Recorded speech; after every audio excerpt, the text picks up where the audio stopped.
ये रास्ता वाइडनिंग करना जरूरी है शहर का। अभी अपने को और अगर 25 साल इस शहर में रहना है तो रास्ता अगर नहीं बनाएंगे तो कैसे रहेंगे।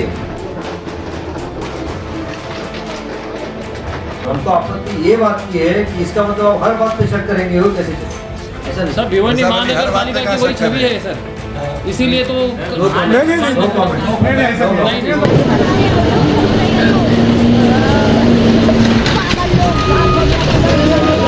टोटल कुछ ना कुछ सब पे मार्किंग लगा हुआ है।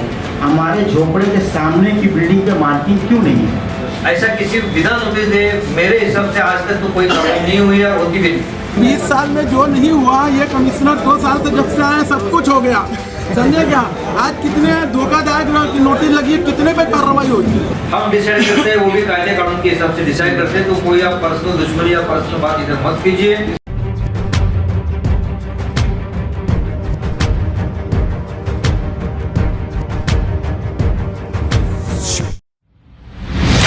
जेनेसिस साइंस ट्यूटोरियल में पिछले 3 सालों से नीट का रिजल्ट बेहतर आ रहा है। इस साल 2024 में जीएसटी क्लासेस से 19 स्टूडेंट ने नीट में 600 से ज्यादा स्कोर किया है, जिसमें 2 फ्रेशर स्टूडेंट्स ने 12th के साथ साथ 692 और 671 स्कोर किया है। जीएसटी क्लासेस जाने जाते हैं अपने बेस्ट फैकल्टी के लिए, जो कि हर रोज मुलुंड से भिवंडी आते हैं। वहीं जीएसटी क्लासेस में अब नीट के साथ साथ JEE और CET की तैयारी भी कराई जाती है। 10th और 12th के बोर्ड के साथ साथ 8, 9, 10 क्लासेस के बच्चों को फाउंडेशन कोर्स भी कराया जाता है। तो अगर आप अपने बच्चों को डॉक्टर या इंजीनियर बनाना चाहते हैं तो एक बार ज़रूर विजिट कीजिए GST classes at Abuji arcade, Abu Suleman Usman मिठाई वाला, वंजारपट्टी नाका, Wada road, Bhiwandi. Hello friends, मैं फिरोज मेमन, दावत में आप सभी का स्वागत है। फिलहाल हम खड़े भिवंडी महानगर पालिका हेड ऑफिस में, और मैं आपको बता दूं कि यहाँ पे एक मीटिंग लगाई गई थी जो कुछ दिनों से शहर के अंदर चल रहा है। डीपी प्लान को लेकर जो रोशनबाग में थोड़ा कार्रवाई हुई, और उस थोड़ा कार्रवाई के बाद में 9 परिवार जो है वो रोड पे आ गए, रास्ते पे आ गए। उनको ना घर बार बचा है, ना उनके लिए कोई ज़मीन बची है, और ऐसे में जो है उन्होंने शहरवासियों से, शहर के सभी नेताओं से मदद की गुहार लगाई थी, जिसके ऊपर भिवंडी के नवनिर्वाचित खासदार MP सुरेश माथुर बालिया मामा वो भी आए थे उनसे मुलाकात करने के लिए, और उन्होंने जो है कमिश्नर से एक मीटिंग करने का वादा किया था। तो इसके ऊपर आज राष्ट्रवादी कांग्रेस पार्टी के भिवंडी जिला अध्यक्ष शोएब गुड्डू खान और भिवंडी के तमाम हम कहेंगे कई अक्सर जो है ज़्यादातर नगर सेवक जो है वो इस मीटिंग में शामिल थे, और ये मीटिंग जो है तकरीबन 2 घंटे तक चली, जहाँ पर ये तय हुआ है कि जो मकान तोड़े गए उनको दोबारा से वहाँ पे मार्जिन चेक की जाएगी, मार्जिन मतलब जो मापनी की जाएगी, और उसके बाद में फिर वापस से तय किया जाएगा। अगर कुछ गलती है तो महानगर पालिका जो है इसके अपनी गलती को सुधारेगी, और जो उनके मकान टूटे हुए हैं तो शायद उनको बना के दोबारा जो है महानगर पालिका की तरफ से दिया जाएगा। और अगर नहीं भी होता है तो महानगर पालिका एक ऐसा प्रावधान करेगी कि जो लोग बेघर हुए हैं उनके लिए कहीं ना कहीं जो है घर की या कोई और जगह की जो है व्यवस्था करेगी। ये जो है मीटिंग में तय हुआ, लेकिन इसके बाद में और भी कई जगह पे भी जो है अभी सालों साल जो ये डेवलपमेंट प्लान चलते रहेगा। तो जहाँ पे जो गरीबों के घर टूटेंगे तो वहाँ पे किस तरह की जो है किस तरह का गरीबों के लिए सहारा करना चाहिए, तो इसके ऊपर एक पॉलिसी भी बनाई जाएगी। ये सारी चीज़ें जो है ये 5 तारीख के बाद होगी। फिलहाल 4 तारीख को जो है वहाँ पे मार्जिन चेक किया जाएगा कि वो कितना है। तो अब दोस्तों देखना ये देखने वाली बात है कि भिवंडी शहर के अंदर अब गरीबों के लिए भी गरीबों के हम कहेंगे कि गरीबों के समर्थन में जो है अब बातें होने लगी है, आवाज़ उठने लगी है। तो कहीं ना कहीं ये भिवंडी वासियों के लिए एक अच्छी बात है। देखिए 25 जून को रोशनबाग में रोड वाइंडिंग के अंदर 9 परिवार के घरों को रोड वाइंडिंग में तोड़ दिया गया, और 25 तारीख को जो पीड़ित परिवार है वो बेचारे आज तक वहाँ बाहर बारिश के अंदर वहाँ बसे हुए हैं। कोई अपने रिश्तेदार के घर जाके रात में सो रहा है, कोई अड़ोस पड़ोस में जाके सो रहा है।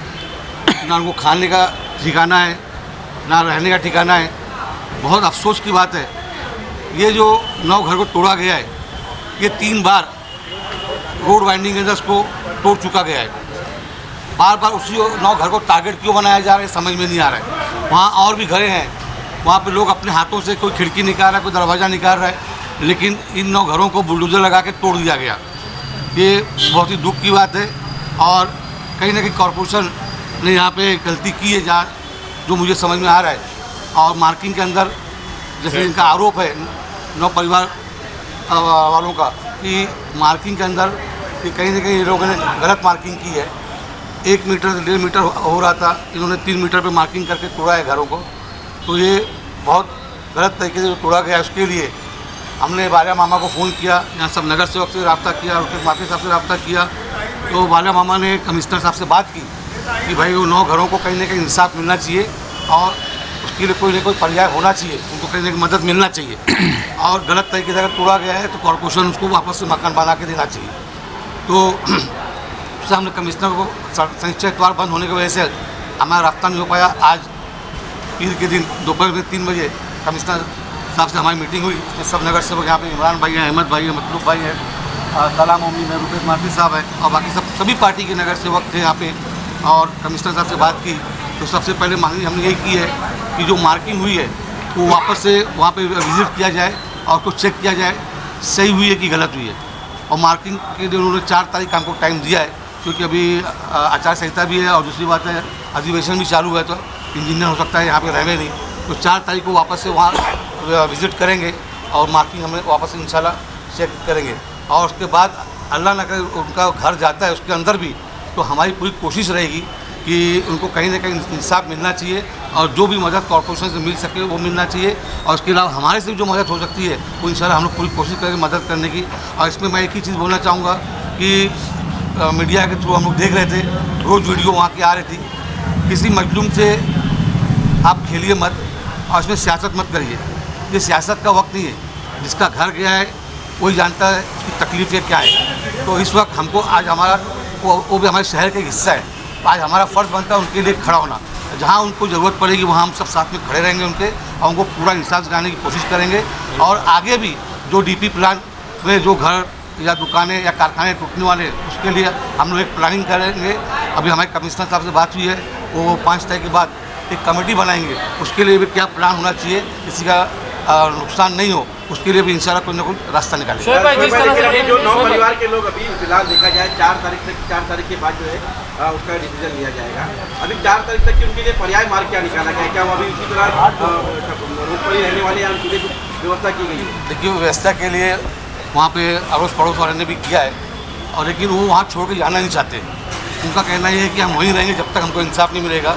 तो हमारी कोशिश रहेगी उनको हम परिवार के लोगों का मानना है। हाँ, जो परिवार के लोगों ने आरोप लगाया था कि हमारा ज़बरदस्ती तोड़ा गया है करके, उसके ऊपर कमिश्नर साहब ने क्या जवाब दिया? ये उसी की लड़ाई चालू है। वही 4 तारीख को फाइनल होगा। वापस से क्या मार्किंग चेक किया जाएगा। अगर कमिश्नर साहब की और अपना महानगर पालिका की गलती रहेगी तो उनका पूरा शहर के अंदर उनका पर्दाफाश हो जाएगा। इसका वजह से पहले भी जितना भी हुई है मार्किंग वो गलत हुई है। तो अभी 4 तारीख को ही इसका डिसीजन होगा। जिस तरह से पूर्व नगर सेवकों पर मीटिंग में भी खुला आरोप लगाया गया और आयुक्त साहब ने क्लियर कट बताया कि भाई बकरीद का टाइम था, त्यौहार का टाइम था, इसके लिए उस कार्रवाई को रोका गया है ना, उन्होंने ऑन द पेपर बताया। उस पर आप क्या कहेंगे?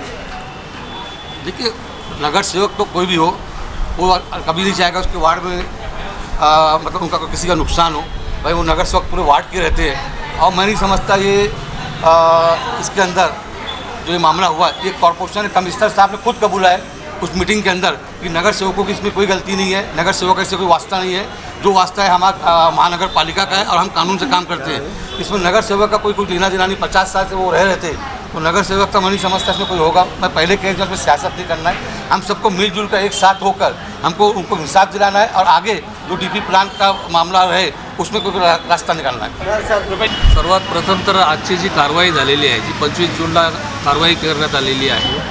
खरं तर रोड वायडिंग असो किंवा अनधिकृत बांधकामांवर कारवाई असू देत, एक मानवतेच्या दृष्टीने नियम झालेला आहे की पावसाळ्यामध्ये कुठल्याही राहत्या घरावर कारवाई होऊ नये, तर त्यामध्ये राहणाऱ्या माणसांना त्या ठिकाणी अडचणी निर्माण होऊ नयेत अशा प्रकारची एक परंपरा आहे।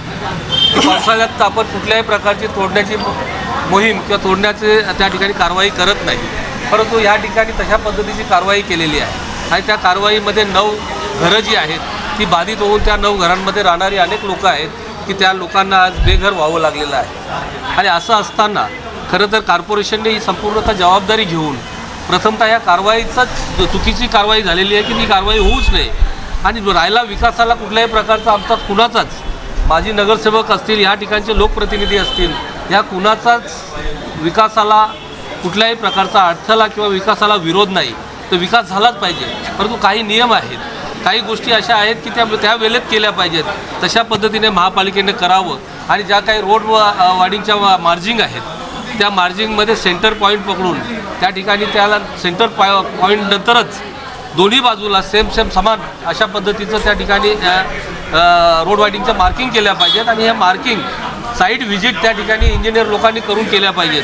परंतु बऱ्याचशा रस्त्यांमध्ये ह्या अडचणी आपल्याला पाहायला मिळालेल्या आहेत की ज्या ठिकाणी कारवाई झालेली आहे त्या ठिकाणी बऱ्याच ठिकाणी रस्ते हे वळवण्याचं काम किंवा एखाद्या माणसाला वाचवण्याचं काम या आधी देखील बऱ्याच रस्त्यांमध्ये झालेलं आहे. माझं तर असं स्पष्ट म्हणणं आहे की ज्या ठिकाणी गरीब गरजू लोक जे आहेत त्यांना वाचवता येईल ते वाचवण्याचा या ठिकाणी प्रयत्न सगळ्यांनी केला पाहिजे आणि महापालिकेचा विकास होत असताना नक्कीच सहकार्य केलं जाईल. परंतु हे विकास होत असताना त्या ठिकाणच्या ज्या बांधकामं आपण तोडतो आहोत त्या बांधकामांना त्या ठिकाणी जो कॉम्पन्सेशन आहे, मोबदला आहे, तो मोबदला व्यवस्थित प्रमाणात मिळाला पाहिजे. खरं तर भिवंडीमध्येच जो मोबदल्याचा जी पॉलिसी आहे ही पॉलिसी व्यवस्थित प्रमाणात राबवली जात नाही. बाकी ठिकाणी सगळीकडे कॉम्पन्सेशन पॉलिसी अतिशय चांगल्या पद्धतीने राबवली जाते. मग हायवेची असेल तिला आपण पाहतो की 4 पटीने त्या ठिकाणी मोबदला मिळालेला आहे. बुलेट ट्रेनचं असेल 4-4, 5-5 पटीने दिलं जातं आहे. मग भिवंडी महापालिकेनंच प्रत्येक वेळी कॉम्पन्सेशनचा नियम जो आहे तो या ठिकाणी डावलण्याचा किंवा त्या ठिकाणी मदत न देता फक्त TDR पब्लिकच्या कुठल्याही कामात येत नाही, ज्या TDRला कोणी फारसं विकत देखील घेत नाही, त्या TDRच्या माध्यमातून फक्त लोकांच्या तोंडाला पानं पुसण्याचं काम महापालिकेकडून होतं आहे. म्हणून ही प्रथमतः TDRची पॉलिसी किंवा कॉम्पन्सेशनची पॉलिसी जी आहे ही बदलण्याचं काम केलं पाहिजे. आणि त्यासाठी आता लोकल बॉडी नाही, लोकल बॉडी आल्यानंतर नगरसेवक करतीलच, परंतु लोकल बॉडी नसताना आयुक्तांनी पुढाकार घेऊन त्या पॉलिसीसाठी राज्य सरकारकडे प्रयत्न केले पाहिजेत आणि तशा पद्धतीने त्या ठिकाणी चर्चा झालेली आहे. आयुक्त महोदयांनी त्या ठिकाणी आश्वासित केलेलं आहे की तशा प्रकारच्या पॉलिसीसाठी भिवंडी शहरामधले जे जुने नगरसेवक आहेत, जाणकार आहेत, त्यांना एकत्रित घेऊन त्या पॉलिसीसाठी प्रयत्न करणार आहेत. तेव्हा आता जे 9 फॅमिलीवर जो अन्याय झालेला आहे तो अन्याय होऊ नये म्हणून त्यांचं त्या ठिकाणी निवारा केंद्रामध्ये त्यांना सेटल केलं पाहिजेत किंवा त्यांचं जे बांधकाम जर चुकीच्या पद्धतीने तोडलं असेल तर ते बांधकाम त्या ठिकाणी पुन्हा त्यांना तसं दिलं पाहिजे. आणि दुसरी गोष्ट अशी आहे की भिवंडीमध्ये बऱ्याचशा प्रमाणात जागा जी आहे ही सरकारी आहे किंवा फॉरेस्टची जागा आहे. या फॉरेस्टच्या किंवा सरकारी जागेमध्ये जी बांधकामं आहेत त्यामध्ये कॉम्पन्सेशन पॉलिसीमध्ये हे बसत नाही की जागा वेगळी आणि घर वेगळं असतं. जागा कुणाच्या तरी नावावर आहे आणि घर वेगळ्या माणसाच्या नावावर आहे, त्यामुळे त्याला मोबदला मिळत नाही. तेव्हा ज्याचं घर असेल, जो वर्षानुवर्ष त्या ठिकाणी राहतोय, अनेक वर्षाची घरपट्टी भरतो, पाणीपट्टी भरतोय,